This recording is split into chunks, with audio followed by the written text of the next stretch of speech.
Agora a gente vai ver um tipo de sistema complexo que é muito comum, que é quando eu tenho ácidos e bases polifuncionais, que acontece bastante na química analítica, nas análises de águas e assim. Então, assim, muitas espécies, elas têm mais de grupos funcionais ácidos ou básicos, e aí a gente precisa considerar é, esses dois equilíbrios, né, para poder determinar os pontos finais de titulação. Um exemplo disso é quando o dióxido de carbono está dissolvido em água. Então, eu tenho um sistema dibásico que é formado pelas seguintes reações. Vamos lá. Então, eu tenho CO2 dissolvido em água, formando o ácido carbônico, H2CO3. Para essa equação, essa reação que acontece em equilíbrio, então, eu tenho um K de hidratação, que é, né, vamos ver lá, a concentração do ácido carbônico dividido por CO2. A água não entra no equilíbrio, né? E isso é tabelado, então eu tenho lá 2,8 vezes 10 a menos 3 é o valor da constante de hidratação do CO2. Como formou H2CO3? O H2CO3, gente, é um ácido instável, que é o ácido carbônico. Ele rapidamente se decompõe em H3O+, mais HCO3-, tá? Que é o íon bicarbonato, né? Porque ele é bem instável, então acontece essa dissociação aqui. Isso é governado por uma constante de dissociação ácida, que vai ser H3O+, vezes HCO3, dividido pela concentração do ácido carbônico, que é o H2CO3, que vai ser 1,5 vezes 10 menos 4, é o valor dessa constante. Inclusive, gente, esse é um dos motivos do porquê o sistema tampão do nosso corpo principal é do tampão bicarbonato. Porque quando nós ingerimos alimentos que tornam o pH do nosso sangue ácido, forma mais H+, esse H+, acaba formando o ácido carbônico, e o ácido carbônico se decompõe em H+, que vai para a urina, e aí a gente elimina na urina, e o HCO3- se decompõe em CO2, que a gente elimina na respiração. Então, por isso que os pulmões e os rins são os órgãos que controlam o pH do nosso sangue, tá?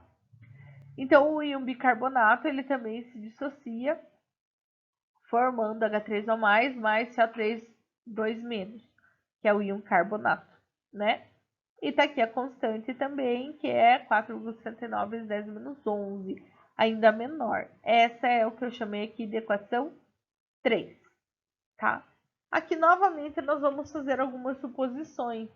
Então, esse K de hidratação, ele indica para nós que a concentração do CO2 ela é muito maior do que do ácido carbônico. E por isso a gente vai combinar essas duas equações, a 1 e a 2. Então, agora eu vou somar a equação 1 com a equação 2. Tá? Então, eu vou somar aqui. A equação 1 era CO2 mais água, formando H2CO3. E a equação 2 era H2CO3 mais água, formando H3O+, mais HCO3. Eu posso cortar o ácido carbônico, né, de cada lado. Então, vai sobrar CO2 mais 2 água, uma com mais uma, 2, formando H3O+, mais HCO3-. O que eu faço com as constantes? Quando eu somo duas equações assim, eu multiplico os valores das constantes, que deu, então, 4,2 vezes 10 a menos 7, tá? E a última equação, que era lá a equação 3, é do ácido carbônico formando... do ácido carbônico, não, do bicarbonato formando o íon carbonato, que tem aquela constante que já estava lá no slide anterior, eu só repeti aqui. Prestem atenção nessa equação 4, que nós vamos usar ela daqui a pouquinho, tá? Que é a soma das duas equações aqui. Que eu chamei de equação 4, que é CO2 mais água formando H3O+, mais HCO3-. Muito bem. Então, agora a gente vai calcular a concentração lá do CO2, do pH, tá? Então, o que eu vou fazer? Eu tenho as concentrações do balanço de massa, então não esqueçam que o balanço de massa diz que a concentração de uma espécie, ela é a soma de todas as espécies presentes no equilíbrio que contém essa espécie. Então, esse 0,025 do CO2, ele é a mistura da concentração do CO2 dissolvido lá em água, mais do ácido carbônico, mais do íon bicarbonato, mais do íon carbonato, certo? Aí o que acontece? A grandeza, tanto do K de hidratação quanto do K1 e do K2, nos sugerem que a concentração do ácido carbônico, do bicarbonato e do carbonato é muito menor do que a do CO2, tá? Se é muito menor do que o CO2, acaba que a concentração do CO2 é aproximadamente igual à concentração que o exercício deu, que é 0,025 mol por litro. Então, eu sei que a concentração do CO2 é essa. Muito bem. Aí a gente vai fazer considerações para poder calcular o pH, né, gente? Com relação às considerações do balanço de cargas. Então, eu tenho uma espécie que tem carga positiva, que é o H3O+, e eu tenho 3 espécies que têm carga negativa, que é o íon bicarbonato, o íon carbonato e a hidroxila, que é o OH.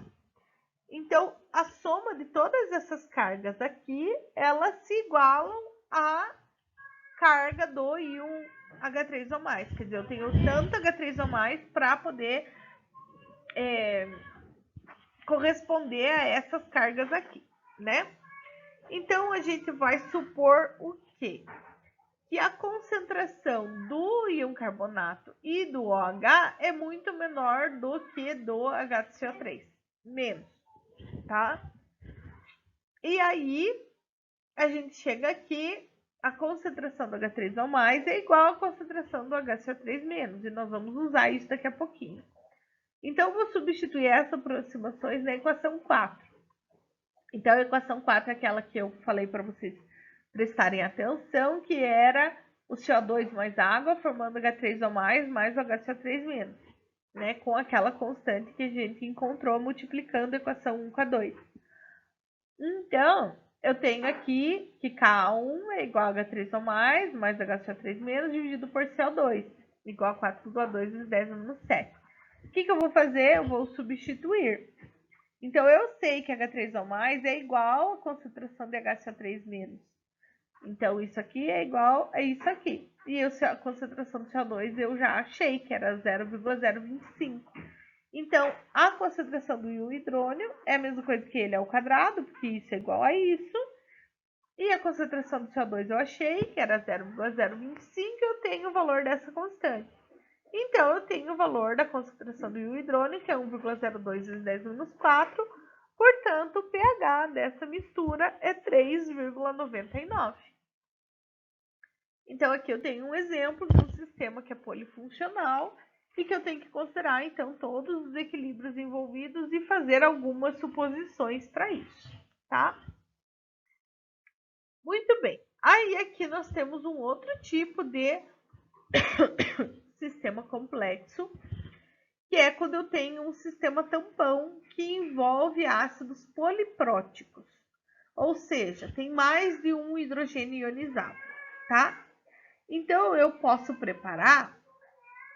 Ó, meu filho tá gritando. Eu posso ter 2 sistemas tampão preparados a partir de um ácido fraco de básico e o seu sal. O primeiro é o ácido livre, H2A, e a base conjugada NaHA. E o segundo, eu uso o ácido, que na verdade é a base conjugada anterior, né? Que é o NaHA. E a base conjugada dele, que é Na2A, tá?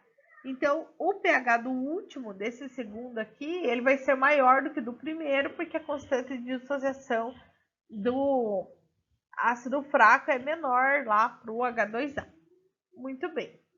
Então, aqui também é possível a gente fazer uma suposição de simplificação, de que apenas um dos equilíbrios é importante para poder determinar a concentração do hidrônio na solução naquele momento. Então, por exemplo, para um tampão que é preparado a partir do H2A mais o NaHA, a dissociação do HA para produzir o A2, a segunda dissociação A, ela é desprezada. E o cálculo é baseado apenas na primeira dissociação. Por exemplo. Então, agora vamos para o exemplo. E aí, a partir daqui, me perdoem, porque eu acho que eu fiz print do livro mesmo, porque deu muito trabalho fazer toda essas equações de balanço de carga, balanço de massa, dos exemplos anteriores com subscrito, sobrescrito. Então eu acho que dá para entender fazendo o print do livro e aí eu deixei assim. Então vamos lá. Então, por exemplo, quero calcular a concentração do íon hidrônio numa solução tampão de ácido fosfórico, 2 mol por litro, e de hidrogênio fosfato de potássio, 1,5 mol por litro. Como eu tenho essas duas espécies, o ácido fosfórico e o de hidrogênio fosfato, eu vou considerar inicialmente que o equilíbrio principal é o do ácido fosfórico H3PO4. Então, H3PO4 se dissocia em água, formando H3O+, mais H2PO4, certo? E aí tem uma constante ácida 1, que é 7,11 vezes 10 a menos 3. A dissociação dessa espécie aqui, formando HPO4-2, e depois do HPO4-2 formando PO4-3, ela é desprezível, tá? Então, a gente supõe que a concentração do HPO4 2- e do PO4 3- é muito menor do que dessa espécie aqui, que é o H2PO4-, que é proveniente da primeira dissociação, tá? Então, a gente chega aqui. A concentração do H3PO4 ela é aproximadamente igual à concentração que foi adicionada ali de 2 mol por litro mesmo. E a concentração do H2PO4, que vai ser formado aqui e que está presente lá no dihidrogênio fosfato de potássio, vai ser igual ao que foi adicionado de hidrogênio fosfato de potássio, que é 1,5 mol por litro. Então, essas são as primeiras aproximações que eu tenho que fazer. E aí, por isso, né, substituindo esses valores, só rearranjando essa equação aqui, tá? Passei o H3O+ para lá e trouxe a constante para cá. Então, ficou H3O+, vai ser igual a 7,11 vezes 10 menos 3 vezes 2, que é a concentração do H3PO4, dividido pelo 1,5, que é a concentração do H2PO4. Aqui foi matemática, tá? A gente foi rearranjada essa equação e chegou nesse valor aqui. Então, a concentração do íon hidrônio dá 9,48 vezes 10 a menos 3. Muito bem. Então, agora, sim, a gente usa a equação da segunda dissociação, né? Para poder confirmar essa suposição que a gente fez, de que a concentração do HPO4-2 é realmente muito menor do que a do H2PO4-, tá? Então, o que nós vamos substituir? A gente achou um valor de H3O+, de 9,48 vezes 10 menos 3. Vamos substituir os valores, então. HPO4-2- é o que eu vou achar. 1,5 é a concentração do H2PO4-, que é 1,5, e o valor da constante tabelada a gente tem. Eu chego nesse valor de HPO4-2 de 1 vezes 10 a menos 5. Ou seja, realmente, a concentração do HPO4-2- era bem maior, H2PO4, né? H2PO4-, que é de 1,5, né? Veja aqui, é 1,5, H2PO4-, a concentração é 1,5, é muito maior do que a concentração do HPO4-2-, que deu 1 vezes 10 menos 5. Se é maior do que essa primeira espécie da segunda dissociação, vai ser ainda maior, né, do que a concentração do HPO4 2- e do que do PO4 3-. Vai ser maior ainda do que dessa espécie aqui. E por isso a nossa consideração. E aí nós vamos para as curvas de titulação, quando eu tenho esses sistemas complexos, né? Por exemplo, ácidos polifuncionais. Então, é possível fazer a curva de titulação, né? Com 2 ou mais grupos funcionais ácidos. Eles vão ter, cada um vai produzir um ponto final na titulação. E é possível fazer isso desde que as forças dos ácidos sejam diferentes. Ou seja, a razão entre a primeira constante ácida e a segunda seja maior do que 10 ao cubo, ou seja, maior do que 1000. A diferença tem que ser maior do que 1000. Então, por exemplo, tem aqui um exemplozinho. Eu tenho a curva de titulação para um ácido diprótico, H2A, com uma constante de dissociação. Primeira constante 1 vezes 10 a menos 3 e a segunda é 1 vezes 10 a menos 7. Ou seja, a razão K1 sobre K2 é muito maior, significativa maior do que 10 ao cubo, e aí a gente pode calcular essa curva, menos para o primeiro ponto de equivalência, que não dá não fica muito fácil, né, observável, mas eu posso calcular como se fosse um ácido monoprótico simples, tá? Então isso vai gerar uma curva parecida com essa aqui. Deixa eu pôr minha carinha aqui. Em que eu tenho 2 pontos finais. O primeiro é difícil de observar, o segundo é mais fácil. Então, observe, é um ácido diprótico, né? Então, no início, eu tinha um ácido... no início aqui, eu tinha um equivalente a um ácido fraco, com o primeiro K, que é a primeira constante de dissociação, que era 1 vezes 10 a menos 3, tá? E como a concentração da segunda ionização é muito menor, eu posso ignorar, né? Eu posso considerar apenas o ácido fraco. Seguido disso, eu vou chegar numa região de tamponamento, né? Que é a região B, em que eu tenho um tampão desse ácido fraco com a base conjugada. Aí eu tenho o primeiro ponto de equivalência, né? Nesse primeiro ponto de equivalência, então, eu não tenho mais a primeira dissociação, então a solução ela vai ser correspondente à de um sal ácido, né? O pH é correspondente a um sal ácido, NaHA. E aí eu vou seguir para uma nova região de tamponamento em que eu tenho as espécies HA mais A2-, porque está ocorrendo a segunda dissociação. Quando terminar de ocorrer a segunda dissociação, eu vou ter então a região do ponto de equivalência, em que é compatível com um sal formado aqui, né, por essa dissociação, Na2A. E depois desse ponto de equivalência, então, o que eu vou ter vai ser o excesso de base que foi adicionada, que vai ser ou do NaOH ou do KOH, assim por diante. Gente, são muitos pontos para calcular, são várias suposições e considerações que a gente deve fazer com relação a isso. A concentração da segunda dissociação está numa concentração muito baixa, então eu posso ignorar esse equilíbrio, porque quando eu tenho sistemas complexos, eu sempre tenho mais de um equilíbrio envolvido. E na maioria das vezes eu consigo eliminar um dos equilíbrios e considerar apenas o outro, que é o mais importante, tá? Então, são vários tipos de continhas que, na verdade, são semelhantes a tudo aquilo que a gente já viu nos outros exemplos de sistemas complexos, de cálculo de pH com ácido fraco, de tampão, de sal, de excesso de ácido ou excesso de base. E por isso eu não vou colocar aqui porque é repetir e ficar muito cansativo, porque já deu 51 minutos aqui a aula inteira.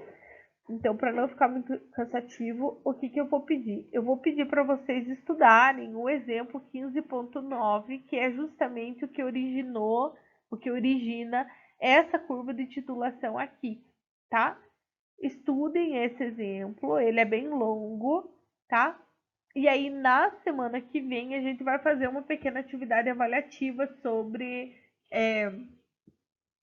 titulações de neutralização, não só o dessa aula, mas das aulas anteriores também. Então, eu gostaria muito que vocês estudassem esse exemplo aqui, tá ok? A gente vai marcar atendimento para a semana que vem, antes dessa atividade avaliativa. Um abraço!